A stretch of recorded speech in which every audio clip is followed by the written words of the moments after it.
नमस्कार साଙ୍ଗମାନେ ଆଜି ମୋର ଭିଡ଼ିଓଟି ଆରମ୍ଭ ହେଲା ସନ୍ଧ୍ୟା ଦେବାରୁ। ମୁଁ ସନ୍ଧ୍ୟା ଦେଲି, ଭଗବାନଙ୍କୁ ନମସ୍କାର କଲି। ନମସ୍କାର କରି ମୁଁ ଆସିଲି ରୋଷେଇ ଘରକୁ।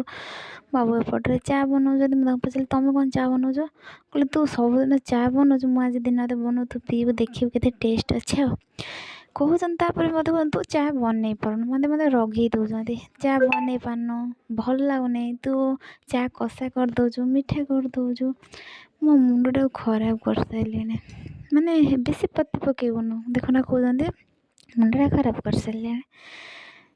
ମୁଁ କହୁଛି, ବାବୁ ମୋତେ ଟିକେ ଚା ଦିଅ। କହୁଛନ୍ତି, ତୁ ବା କହୁଛୁ ଚା କାଳେ ଭଲ ଲାଗୁନି, ପିଇବୁ କାହିଁକି? ଓହୋ, ଚା'ଟା ଟେଷ୍ଟ ଅଛି, ତୁ ସେଥିପାଇଁ ବାହାନା କରି ମୋତେ ଚା ମାଗୁଛୁ। ନା, ସତରେ ଚା'ଟା ବହୁତ ଟେଷ୍ଟ ହେଇଛି। ତାପରେ ଚାଲି ଆସିଲେ ମୋ ଝିଅକୁ ଖୋଇଦେବା ପାଇଁ। ଛୁଆଙ୍କୁ ଖୋଇବା କେତେ ଯେ କଷ୍ଟ, ମାଆ ହିଁ ବୁଝିପାରିବେ ଛୁଆଙ୍କୁ ଖୋଇଦେଲେ କେତେ କଷ୍ଟ ହୁଏ।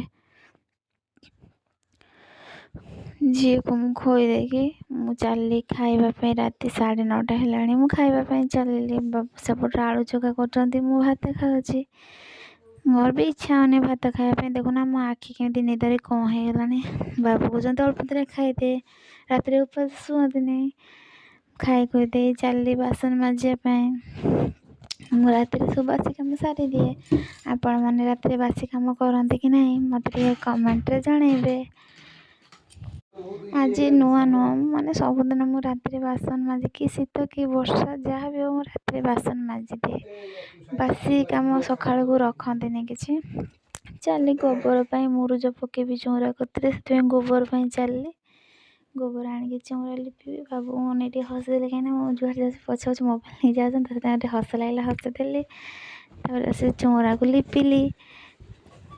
ଚଉଁରା ଲିପିକି ସ୍ୱାମୀ ସେ ଦୁଃଖ ସୁଖ କଥା କରେ। ତାପରେ ମୋ ରୁମ୍କୁ ମୁଁ ଚାଲିଯିବି ଏଇ ସାଙ୍ଗେ ଲିପି ସାରିକି।